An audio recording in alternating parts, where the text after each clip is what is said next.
오늘 우리에게 주시는 하나님의 말씀 함께 읽겠습니다.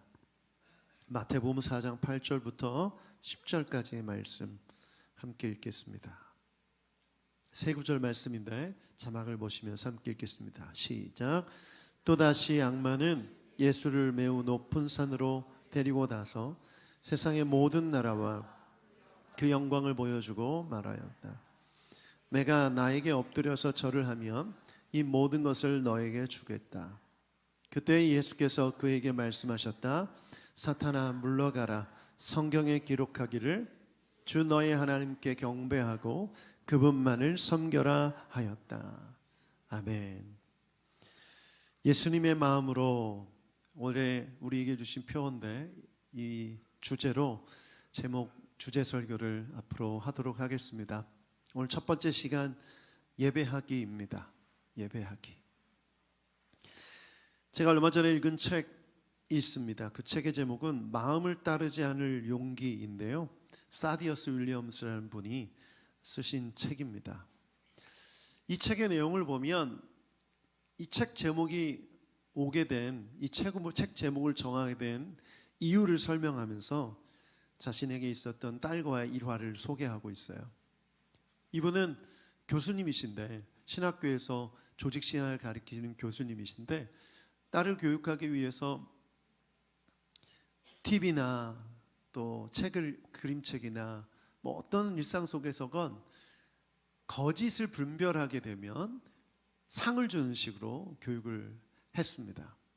예를 들자면 애니메이션 영화를 보다가 그 내용 중에 이것은 하나님의 뜻과 거리가 먼 또 하나님의 뜻이 아닌 거짓이라고 여겨지면 아빠한테 와서 말하는 거예요. 그럼 아빠가 그것을 들어보고 맞다라고 여겨지면 상을 주는 거죠. 그런데 이 딸이 TV 광고를 보고 있었는데 TV 광고에 Follow your heart 라고 말하면서 예쁜 유니콘 인형을 판매하는 광고를 본 거예요. 이 딸이 좋다, 이거 하나 잡았다 하고 아빠한테 가서 이 광고의 내용 중에 마음을 따르라고 Follow your heart라고 말했는데 이게 거짓이라고 말한 거예요. 아빠가 그 말을 듣고 너무나 기뻐서 보통은 $1씩 상으로 주는데 $5를 줬다고 합니다. 이게 동기가 돼서 그분이 Follow your heart라는 그 메시지에 반대되는 Don't follow your heart, 내 마음을 따르지 마라. 한국어로는 마음을 따르지 않을 용기라는 제목으로 번역이 되어서 출간됐습니다. 그 아이가 봤던 그 장난감 광고는 사실 유니콘을 소재로 한 애니메이션 광고였어요.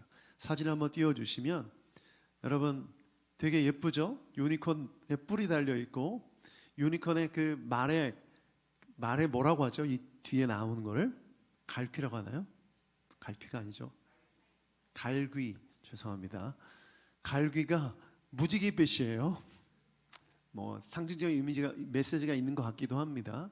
아무튼 저 소녀가 유니콘이 사는 섬에 가서 일어나는 일들이에요. 그런데 이 애니메이션을 제가 검색해 봤더니 OST 제목이 Follow Your Heart라고요. 너의 마음을 따라라라는 제목으로 OST 제목을 정했고 그 노래가 반복해서 나오는 거예요. 그러니까 이 애니메이션을 모티브로 해서 유니콘 인형을 판매하면서 네 마음을 따라라 이렇게 메시지를 준 거죠. 그러면 그 아이들은 그 메시지를 딱 들을 때 바로 누구에게 찾아갑니까? 엄마 아빠한테 찾아가는 거죠. 네 마음을 따르라고 했으니까 저 장난감을 갖고 싶은 그 마음을 따라서 사달라고 하라는 거예요. 굉장한 마케팅이죠. 엄청난 상품 광고입니다. 그러면 자식에게 약한 부모들은 당연히 사주게 돼 있죠. 판매량은 올라가고 광고를 통한 수익을 얻게 되는 겁니다. 여러분, 우리가 살아가고 있는 이 세대의 특징이 뭘까요? 사실 이미 오래전부터 가속화돼서 지금 우리가 사는 세대의 특징은 인본주의 세상입니다. 인간이 중심이 되는 세상. 그런데 인간의 중심이 되는 그게 뭐냐면 마음이에요. 마음. 네 마음에 느껴지는 대로, 네 마음에 생각되어지는 대로, 네 마음이 움직이는 대로 살아라. 그래서 제가 어렸을 때도 TV 광고를 보면 세상의 중심은 나, KT 휴대폰 선전에 사실 그게 굉장히 충격적이었어요. 그 주인공으로 나오는 애는 소위 말하면 저희 어렸을 때 철가방 들고 막 오토바이 타고 그렇게 다니는 사람이 주인공처럼 나와서 세상의 중심은 너야. 네 마음대로 살아. 그 메시지가 아주 강력했거든요. 아직도 제가 잊혀지지 않아요. 조금 더 어린 시절을 가면 제가 어렸을 때 자주 불렀던 노래가 민혜경 씨의 노래인데 내 인생은 나의 것이라는 노래예요. 내 인생은 나의 것. 그냥 내버려 두세요. 아버지는 어머니는 어려서부터 뭐 이런 내용의 가사예요. 정말 심취해서 막 불렀던 기억이 나요, 제가. 이 말은 뭐냐면 우리가 사는 세상 속에서 계속적으로 지속적으로 우리의 중심이 바로 너의 마음, 너의 욕구, 너의 원하는 것, 그것이라는 메시지를 계속해서 우리 마음속에 주입하고 있는 거죠. 여러분, 이렇게 되면 어떻게 될까요? 세상의 중심이 나이니까 내가 나를 숭배하기 시작합니다. 내가 나에게 충실하게 따르는 그런 주인으로 섬기는 종이 되어버리는 거예요. 그래서 여행 프로그램을 보다가 여행을 가고 싶으면 그 마음이 들어오면 빚을 내서라도 여행을 가는 거예요. 그 마음의 중심에는 자기를 숭배하는, 자기 마음을 따르려는 그 마음이 있는 것이죠. 여러분, 이것은 무엇이냐? 세상에서 가지고 있는 메시지가 쾌락을 행복으로 포장한 거예요. 행복한 삶은 뭐냐? 네가 즐거우면 행복한 거야. 그 메시지를 계속해서 주는 거죠. 여러분, 이것은 마귀의 전략입니다. 마귀의 속임수예요. 내 마음에 일어나는 감정, 욕구, 그것을 충실하게 살아갈 때 너는 행복한 거야. 그래서 사람들은 그것이 행복인 줄 알고 계속해서 그것을 따라가는 것이죠. 요즘 예능 프로를 보면 관찰 예능이 대세죠. 대세가 된 지 오래됐죠. 관찰 예능에서 나 혼자 산다 같은 프로그램을 보면 거기 주인공들이 밥을 먹으면서 뭘 마십니까? 술을 마시죠. 그러면서 이렇게 말해요. 패널들이, 거기 나온 MC들이 저게 행복이지. 막 철판에다가 삼겹살을 구워 먹으면서 소주를 마시는 그 모습을 보면서 저게 찐 행복이지. 이런 말 안 들어보셨어요? 목회자인 저도 그래? 뭔가 부족해. 소주가 있어야 되는 거 아니야? 여러분, 이게 뭐예요? 행복이란 단어를 그 마음속에 일어나는 쾌락에 초점을 맞추게 해서 반응하게 하는 게 지금 세상에서의 방식이라는 거죠. 여러분이 어떤 물건을 살 때도 마찬가지고 어디를 여행 갈 때도 마찬가지고 일상을 살아가면서 우리는 이 마음의 공격에 계속해서 노출되어 있다는 거예요. 제가 한 명의 그리스도인으로서 또 담임 목사로서 또 새노래교회를 어떻게 이끌어가야 될까 고민하다가 2025년 표어로 이것을 정했어요. 예수님의 마음으로. 굉장히 일반적인 단어지만 이 표어를 정하는 데 있어서 가장 중심이 된 동기는 뭐냐면 이 세상 속에서 자신의 마음에 충실하고 그 마음을 따라 살라는 메시지 속에서 네 마음속에 일어나는 그 마음이 아닌 예수님의 마음을 따라 살아가야 한다는 거죠. 이게 우리의 목표, 우리의 우리가 붙들어야 될 메시지인 줄 믿습니다. 왜냐하면 우리도 영향을 받기 때문이죠. 우리도 똑같이 영향을 받아요. 그러므로 우리는 우리가 믿고 고백하는 신앙의 고백, 주님이란 고백을 늘 기억해야 됩니다. 예수님은 내 마음의 주인인 줄 믿습니다. 여러분의 마음의 주인은 예수님이에요. 여러분 마음속에 어떤 생각이 일어나든 그 마음이 예수님의 마음과 일치하지 않는다면 그 마음을 버려야 하는 거죠. 내려놓아야 하는 것입니다. 그것이 내 마음을 따라 사는 삶이 아닌 예수님의 마음을 따라 사는 삶이죠. 여러분, 마음이 중요한 이유를 기억해 보십시오. 왜 마음속에 일어나는 일들 가운데 순종해야 하는가? 여러분, 모든 행동은 마음으로부터 시작되는 거예요. 그 마음을 정리하지 않으면 아무리 내가 주님의 뜻대로 살고 싶다고 생각해도 소용이 없는 것이죠. 여러분, 이것을 잘 아는 마귀는 여러분의 마음을 지속적으로 오래전부터 공략하고 있었어요. 그런데 이것이 공격인지도 모른 채 그냥 받아들이고 살았다면 여러분, 이것을 멈추고 예수님께 마음의 방향을 바꿔야 됩니다. 여러분, 오늘 이 시간 말씀을 통해서 새롭게 변화되길 축복합니다. 인생의 행복은 쾌락이 아닌 주님의 마음으로부터 오는 것인 줄 믿습니다. 쾌락은 일시적인 거예요. 여행을 갔다 오면 좋지만 다시 또 여행을 가고 싶은 마음이 들죠. 우리 삶에 일어나는 모든 쾌락은 중독적이고 자극적이에요. 더 커지게 마련이에요. 요즘 청년들이나 젊은 세대가 쓰는 표현 중에 도파민이 터진다 이런 말을 쓰더라고요. 이게 도파민이 터진다는 건 뭐 우리나라가 일본과 축구 경기를 하는데 역전골을 넣어서 승리할 때 그 느낌이거든요. 도파민이 팍 터지는 거.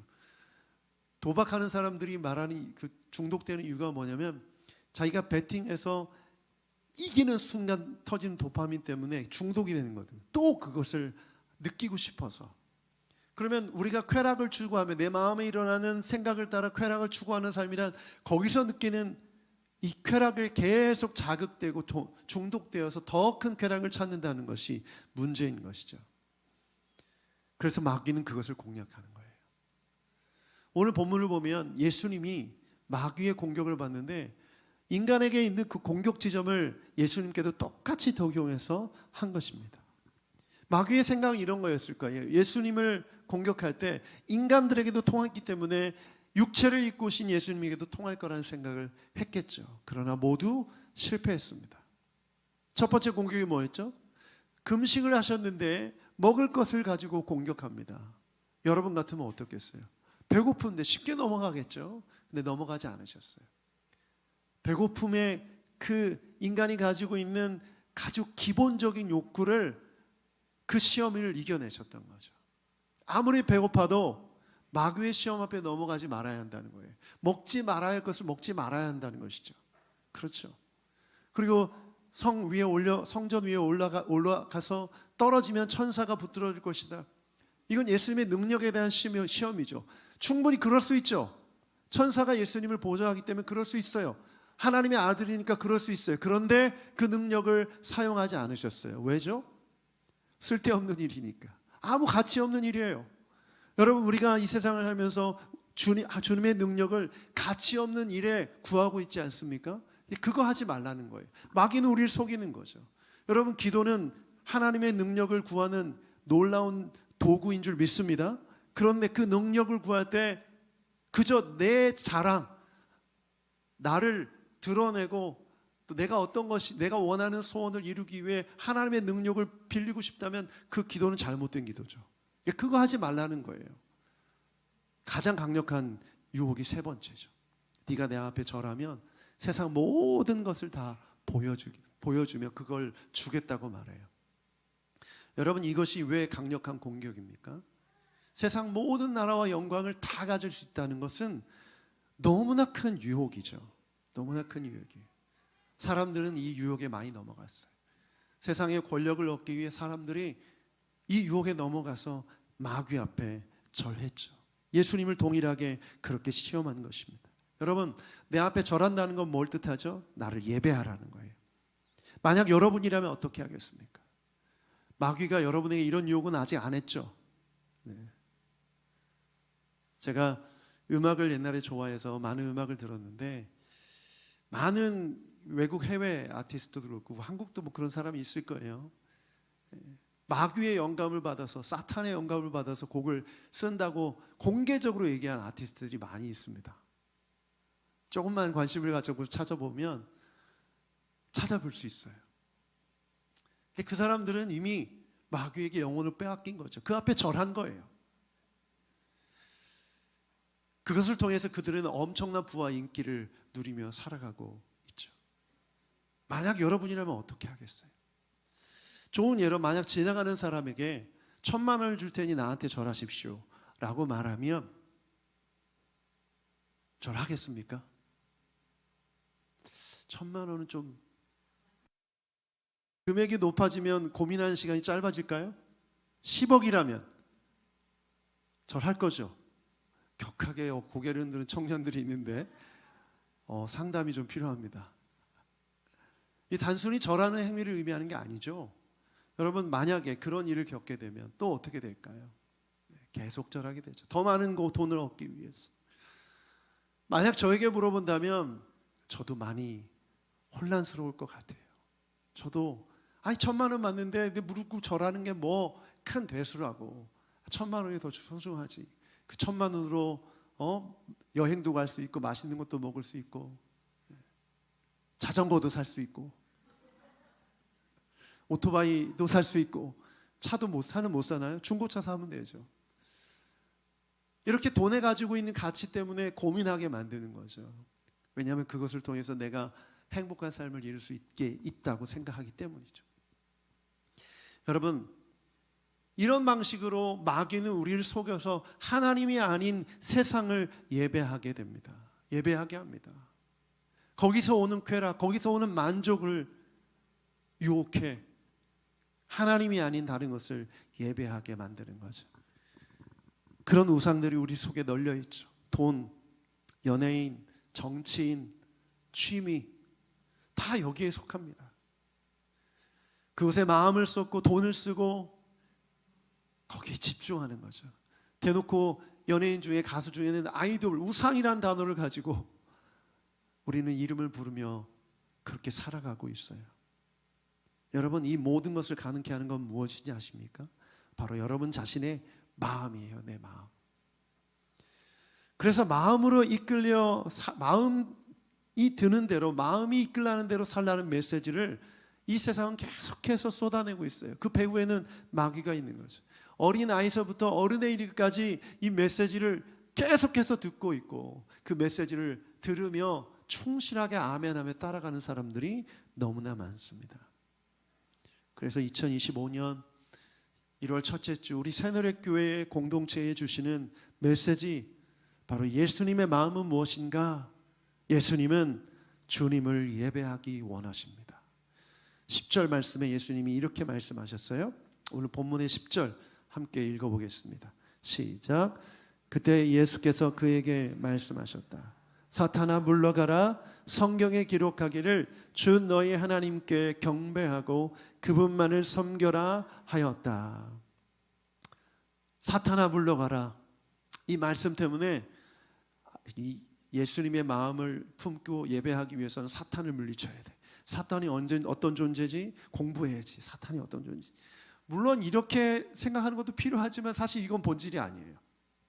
여러분, 예수님이 하신 이 말씀의 본질은 뭐냐면 주님께 경배하고 주님을 섬기는 것이 메시지죠. 그렇게 하면 사탄은 물러갑니다. 이 세 번째 이 시험 이후에 사탄이 물러갔다고 나와요. 예수님이 사탄아 물러가라고 말해서 물러간 게 아니라 그 예배의 본질, 그 본질을 따르면 사탄은 물러가게 돼 있어요.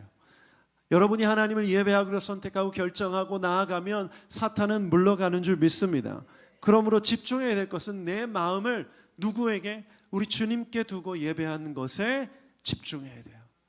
예배라는 형식 안에 있는 것도 물론이지만 그 형식 안에서 내 마음을 주님께 드리고 그분께 나아가고 있는가, 그분을 섬기고 있고 주님을 앞에 엎드리고 있는가, 그것이 본질인 것이죠. 그래서 여러분, 예배가 정말 중요합니다. 예배에 여러분의 마음을 두시는 여러분 되기를 축복합니다. 그러면 행복할 수 있어요. 여러분, 주님의 마음은 무엇일까요? 우리가 불행하기 원하실까요? 아니면 행복하기 원하실까요? 행복하기 원하시죠, 당연히. 그런데 주님이 어떻게 하면 행복할 수 있을지 가르쳐 주셨을까요? 아니면 니들이 알아서 찾아가라 이렇게 말씀하실까요? 가르쳐 주셨죠. 인간은 하나님을 예배하는 존재로 창조받았음을 믿습니다. 그러므로 예배할 때 행복한 거예요. 본질을 회복할 때. 이 마이크가 인격은 없지만 언제 행복할까요? 마이크로 쓰임받을 때 행복하죠. 이것을 못질하는데 망치로 쓴다면, 만약 인격이 있다면 얼마나 불행하겠어요. 이거를 사람을 때리는 데 쓴다면 얼마나 불행하겠어요. 여러분, 우리는 하나님을 예배하기 위해 창조받은, 지음받은 피조물인 줄 믿습니다. 그러므로 여러분의 마음을 하나님을 예배하는 데 두십시오. 하나님을 찬양하는 데 그 마음을 두십시오.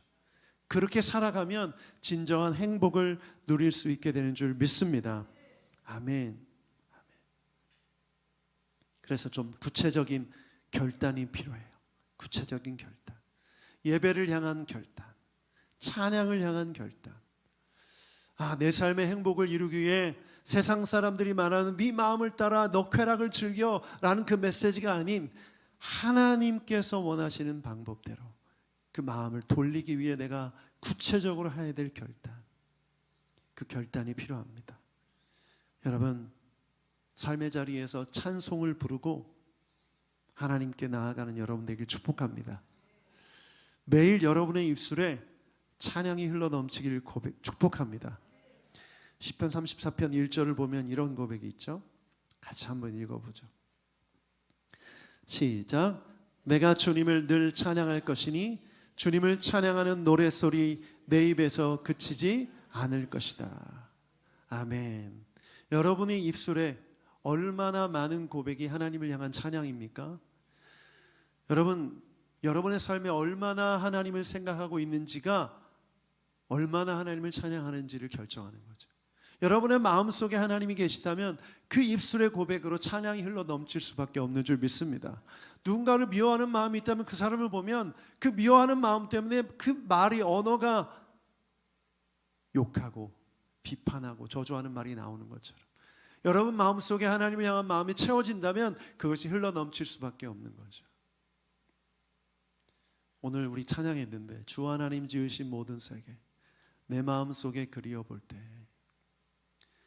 제가 예전에 청년부 선배 한 분이 있었는데 저한테 그러는 거예요. 자기는 진짜 찬양 시간에 정말 힘들고 괴로울 때가 있다.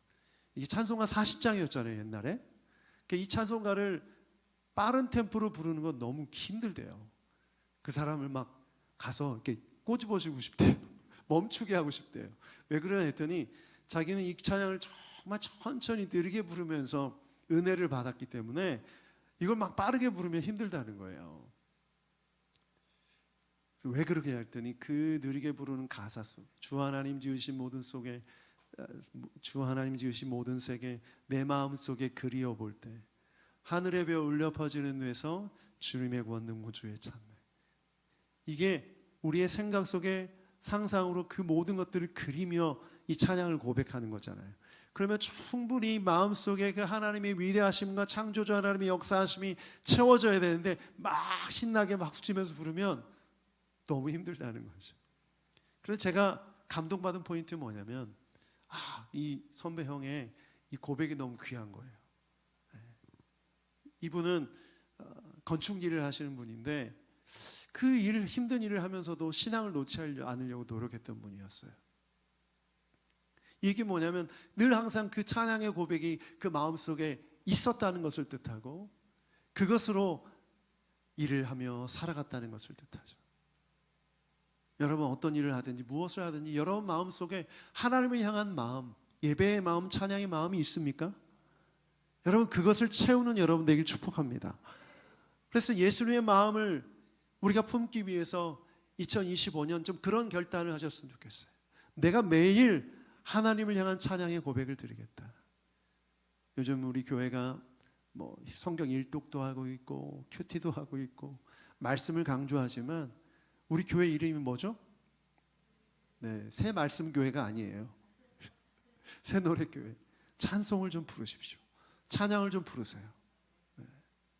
지난주 순 나눔에 제가 우리 순장님들께 권면했는데 요즘 부르고 있는 찬양이 무엇인지 서로 고백하고 간증하라고 했는데 얘기를 들어보니까 거기까지 못 가셨죠? 1번, 2번 하느라. 네. 갔어요? 훌륭합니다. 훌륭해요. 여러분 지금 입술에 정말 악보를 보고 뭘 보지 않아도 떠오르는 찬양곡이 있습니까? 그렇다면 그 곡을 매일 좀 부르세요. 내가 이 노래를 부를 때 어떤 일이 일어나죠?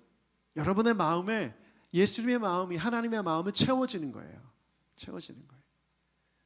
그러면 자연스레 나쁜 마음들, 우리가 유혹받고 넘어지려고 하는 수많은 내 마음속에 일어나는 쾌락을 추구하는 마음들이 버려지게 되는 거죠.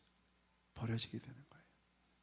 그렇게 될 때 여러분의 마음은 주님의 마음으로 가득 채워서 이 세상을 주님의 뜻 가운데 살아갈 수 있게 되는 줄 믿습니다. 그런데 선곡에 좀 주의하세요. 선곡에 저는 주어가 나인 것보다는 주님이 어떤 분이신지를 고백하는 찬양의 고백에 좀 여러분의 마음을 좀 두세요. 나에게 집중하게 하는 것이 아니라 주님께 집중하는 고백. 우리 찬양곡 속에는 사실 인본주의적인 곡들도 많이 있습니다. 우리가 그런 곡들을 많이 부르게 되다 보면 어떤 오류에 빠지냐면 하나님이 나를 위해 존재하는 신으로 여겨지게 돼요. 여러분, 우리가 하나님을 위해 존재하는 것이지 하나님이 나를 위해 존재하는 신이 아니에요. 좀 충격받으신 분도 계십니까? 하나님이 여러분의 인생을 위해 존재하는 게 아니에요. 우리가 주님의 역사를 위해 존재하는 거예요. 그 계획 가운데 이 땅에 우리가 태어났고 우리가 구원받고 각자 삶의 자리에서 하나님의 뜻 가운데 쓰임받고 있는 거예요. 그러므로 나 자신을 향하기보다 이젠 주님을 향해 우리의 마음을 돌이키고 그 마음을 채워 나아가는 것, 그것이 우리 주님이 원하시는 마음인 줄 믿습니다.